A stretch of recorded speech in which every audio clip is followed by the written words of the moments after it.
뉴스 속보 전해드리겠습니다.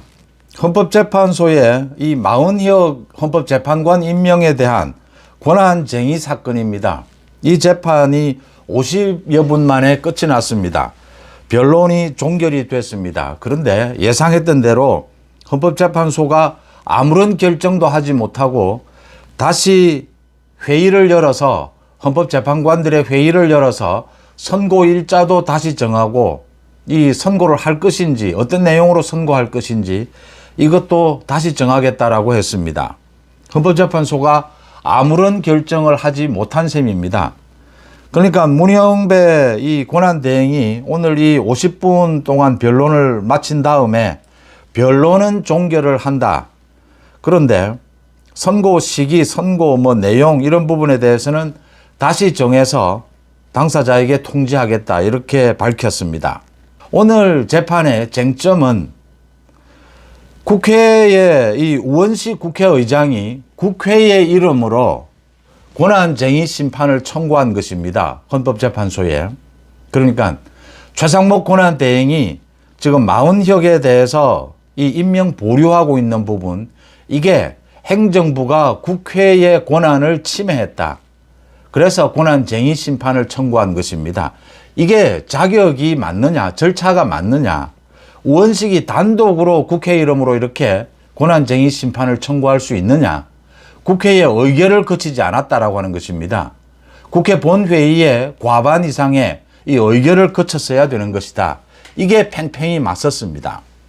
국회 측에서는 의결을 거칠 필요가 없다. 우원식 국회의장 단독으로 이렇게 국회 이름으로 권한쟁의 심판을 청구할 수 있다라고 했습니다. 전례는 없었습니다. 참고할 만한 전례는 없습니다. 명료하게 이런 건에 대해서 어떻게 하는 것이 좋으냐. 최상목 권한대행 측에서는 이제 민주당의 박찬대를 증인으로 채택해 달라고 했는데 헌법재판소에서 이걸 오늘 기각을 했습니다. 더 이상 증인 신문은 필요하지 않다. 지금 중요한 것은 이런 증인보다는 이 절차가 맞느냐. 이 부분에 대해서 최상목 권한대행은 이건 국회의 의결을 거쳐야 한다. 국회 권한 사항이기 때문에 국회 본회의에서 의결을 거쳤어야 하는 것을 우원식이 의결을 거치지 않고 이렇게 권한쟁의 심판을 청구하는 것은 절차상 잘못된 것이다. 절차상의 문제가 있으면 이건 기각이 아니라 각하입니다. 상식적인 것입니다. 이게 지금 규정에 없습니다. 규정에 없으면, 법에 규정이 없으면 법 정신, 법 원칙에 따라야 합니다. 그 법 원칙이 상식적인 것입니다. 국회법에 이렇게 되어 있습니다. 의결해야 될 사안에 대해서 쭉 나열한 다음에 여기에 포함되지 않는 사안으로 국회에 중요한 것은 의결을 거치도록 되어 있습니다. 국회는 합의제 기구입니다. 기관입니다. 여야가 함께 있죠. 국회에서 이루어지는 거의 대부분의 일은 여야가 협의하고 합의하고 본회의 의결을 거칩니다. 국회의장의 권한이라는 것은 사실은 상징적인 것입니다. 본회의 개최에 형식적으로 동의한다. 본회의 개최를 지금 막을 수는 있습니다. 회의 진행과 관련되는 이런 부분에 대해서는 국회의장의 권한이 조금 있습니다. 그런데 국회 전체에 결정되는 이 중요한 사안에 대해서는 모두 여야 합의거나 국회 본회의 의결을 거쳐야 합니다. 그게 국회법에 정해져 있는 것입니다. 의결 사안으로 딱 규정이 되어 있지 않다. 그럴 때 어떻게 해석하는 것이 맞느냐. 가능하면 의결하는 쪽으로. 이게 국회 기관에 갖고 있는 본성이고 본래의 국회법의 정신입니다.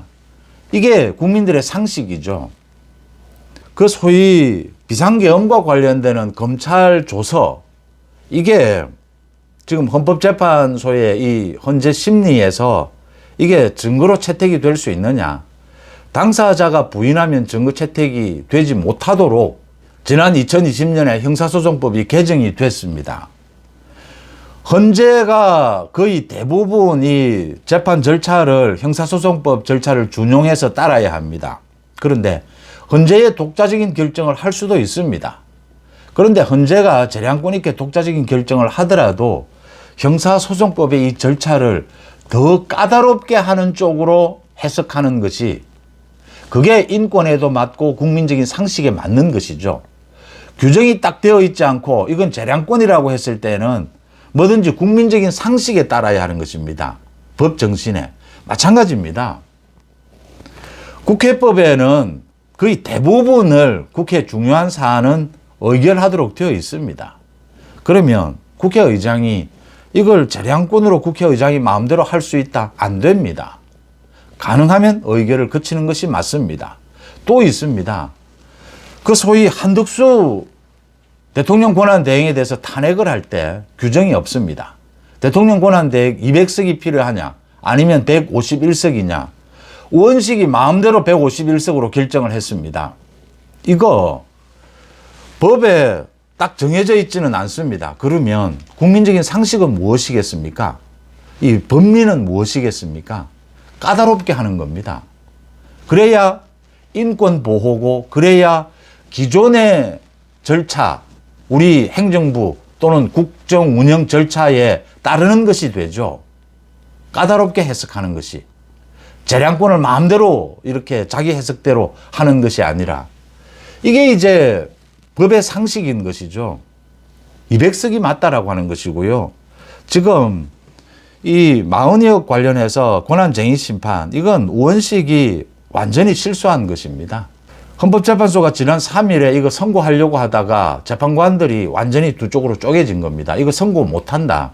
이 절차상 문제가 있다. 또 내용적으로도 여야 합의해야 되는 것인데 마흔역에 대해서는 합의하는 카드인데 지키지 않았다. 헌재가 적극적으로 나설 필요가 없다. 적극적으로 나서게 되면 최상목 권한대행이 계속해서 임명 보류할 것이다. 막을 방법이 없다. 강제하는 규정은 없습니다. 아주 날카로운 지적이 제기가 됐습니다. 재판관 중에 김형두 재판관입니다. 김형두 재판관이 이 문제를 제기를 했습니다. 국회 권리가 침해됐다라고 해서 행정소송이 제기되는 경우가 굉장히 많다. 이거는 본회의 의결 없이 재판으로 넘어갔다. 이 국회 권리가 침해된 부분과 이게 무엇이 다르냐라고 지적을 했습니다. 아주 날카로운 것이었습니다. 최상목 권한대행 측에서 이 변호인단이 바로 반박을 했습니다. 국회의 권리와 국회의 권한은 다르다. 권리가 침해된 것과 권한이 침해된 것은 다르다. 권리가 침해된 것은 국회의장이 결정해서 행정소송을 할 수가 있다. 권한이 침해된 부분은 국회 본회의 의결을 거쳐야 한다. 말이 좀 어렵습니다. 권리, 권한. 이 차이가 있다. 좀 어렵습니다. 쉽게 말씀을 드리면 여야가 누구도 문제 제기할 필요가 없는 국회 전체의 권리가 침해된 부분. 이건 행정소송으로 다툴 수 있습니다. 가령 예를 들어서 서류상으로 행정부에서 국회를 무시했다든지 이런 부분은 행정소송으로 다툴 수 있습니다. 이건 누가 봐도 여야가 의견이 나뉠 게 없습니다. 그래서 권리입니다. 권리. 권한 부분은, 국회의 권한 부분은 이건 여야가 입장이 다 다르고 충돌할 수밖에 없습니다. 그래서 이런 부분에 대해서는 여야가 충돌하는 부분에 대해서는 당연히 국회 본회의 의결을 거쳐야 하는 것이다. 국회 전체의 의사를 결정하기 전에. 이건 국회의장이 단독으로 재량권으로 할 수가 없는 것이다. 그래서 이 부분이 인정이 된 겁니다. 김형두 재판관도 이 부분을 날카롭게 지적을 했지만 권리와 권한 부분, 그러니까 여야가 합의해서 국회 본회의를 통해서 의결해야 되는 권한 부분은 다르다라고 하는 이 반박, 이 반박이 설득력이 있는 것입니다. 이게 이제 상식이죠. 사법부든지 헌법재판소든지 국회든지 행정부든지 다 마찬가지입니다.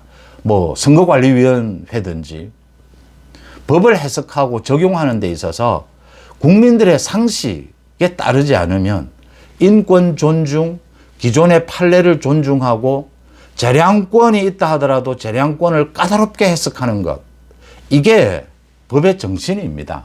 그렇게 하지 않으면 국민들이 이 승복을 하지 않습니다. 국민들이 승복하지 않는 국정은 사실상 의미가 없는 것입니다. 저항권 얘기를 많이 합니다. 저항권도 까다롭게 해석되어야 합니다. 그런데 국민들의 저항권에 부딪힐 수밖에 없다라고 하는 것입니다. 헌재가 이거 결정 못합니다. 헌재가 이거 결정하면 정말 뒤집어집니다. 이건 절차상 각하입니다.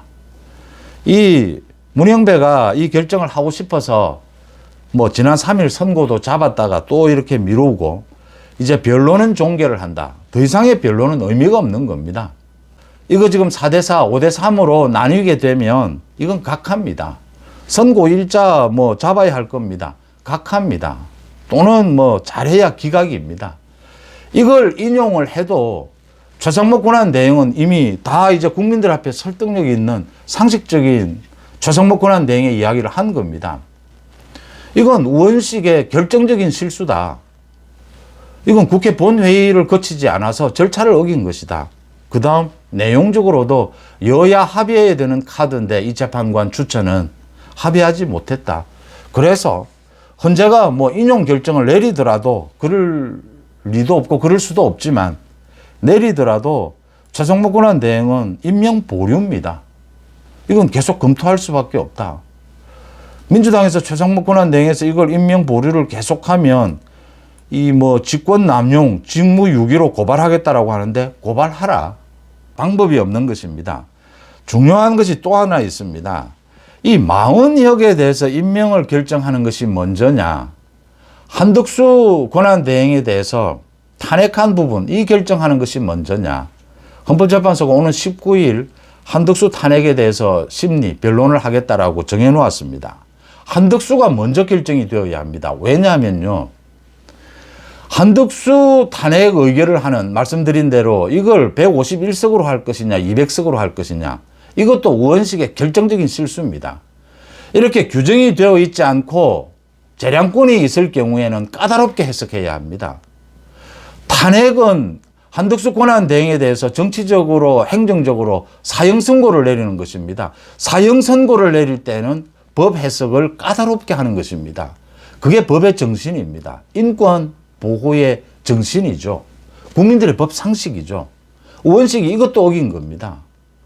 이게 만약에 절차상 문제가 있었다, 이 의결 정족수에 문제가 있었다, 이것도 각하입니다. 그러면 내용이 아니고 절차상 의결 정족수를 어겨서 각하가 되면 이건 또 논란이 벌어집니다. 어떻게 벌어지느냐, 한덕수 권한 대행을 탄핵한 것이 절차상으로 아예 무효다라고 되면 그 이후에 최상목 권한 대행이 한 많은 행정 행위들, 이 결정들은 이게 정당성을 잃게 됩니다. 한덕수 권한 대행에 대한 탄핵이 무효다. 그러면 그 이후에 권한 대행의 대행이 된 이 최상목 권한 대행의 결정들은 이게 정당한 것이냐 아니냐, 당연히 논란이 일 수밖에 없습니다. 그런데 행정행위의 기속력이라고 합니다. 일단 내려진 이 행정행위에 대해서는 가능한 한 이 효력을 인정하는 쪽으로 해석을 합니다. 그런데 논란은 생길 수밖에 없습니다. 한덕수 권한 대행에 대한 탄핵이 내용적으로 뭐 인용이냐 기각이냐 이게 아니고 절차상 하자가 있어서 완전히 무효다라고 되면 이건 정치적으로 논란이 될 수밖에 없는 겁니다. 그래서 한덕수 권한 대행 탄핵에 대한 결정부터 먼저 해야 합니다. 그 다음 40혁에 대해서는 각하를 해야 합니다. 이 권한쟁의 심판은 헌법재판소가 이제 분위기가 완전히 이렇게 이 문영배 때문입니다. 가장 대표적으로 문영배가 제가 보기에는 자질이 안 됩니다. 자격이 없습니다. 근데 계속해서 권한대행직을 쥐고 있으면서 이렇게 월권을 행사하고 있습니다. 이렇게 되면 헌법재판소가 두 쪽으로 쪼개질 수밖에 없습니다. 이진숙 방통위원장에 대한 탄핵 기각 결정을 할 때 이진숙 방통위원장은 그 탄핵 요건이 안 됩니다. 내용 면에서. 한두 명의 소수 의견은 나올 수 있습니다. 4명의 탄핵 찬성이 나왔습니다. 문영배, 이미선을 비롯해서. 제가 깜짝 놀랐던 부분입니다. 이건 헌법재판소가 불공정하다. 이걸 사법살인이라고 이야기하는데 사법살인 맞습니다. 재판 결과를 정해놓고 심리는 뭐 때문에 합니까? 그러면 정해진 재판 결과에 지금 헌법재판관 4명, 적어도 3명, 4명은 재판 결과를 아예 정해놓고 정치재판소인 겁니다. 정치재판을 하고 있는 겁니다. 이렇게 되면 나머지 4명은 무조건 반대할 수밖에 없습니다. 합리적인 선에서 이런 결정은 무조건 반대가 되는 겁니다. 이렇게 4대4로 나뉘게 되면 윤석열 대통령이 오늘 김기현을 비롯해서 그 국민의힘 의원들을 만난 자리에서 이번 주로 탄핵 심리가 끝이 나고 3월 초쯤에 선고가 내려지더라도 자신은 기각될 것으로 믿는다, 예상한다. 며칠 전에는 하늘이 결정할 일이다라고 했는데 뭐 하늘은 지금은 뭐 국민들의 여론이 하늘 아닙니까? 기각 결정이 된다라고 윤 대통령이 생각하는 근거도 이게 이렇게 되면 헌법재판소가 두 쪽으로 완전히 쪼개질 수밖에 없다라고 하는 겁니다. 그러니까 한쪽은 완전히 재판 결과를 정해놓고 형식적으로 심리하는 겁니다. 이렇게 되면 나머지 4명 반쪽은 무조건 반대할 수밖에 없는 겁니다. 헌법재판소는 4명으로는 또 5명으로는 아무리 늘려잡아도 아무런 결정도 할 수 없습니다. 앞으로 헌재의 모든 결정은 반으로 쪼개질 수밖에 없다. 그렇지 않으면 국민들이 승복하지 않는다라고 하는 겁니다. 가장 먼저 마흔액에 대해서 승복할 수 없으면 최상목 권한대행은 보류할 수밖에 없습니다. 사실상 거부할 수밖에 없습니다.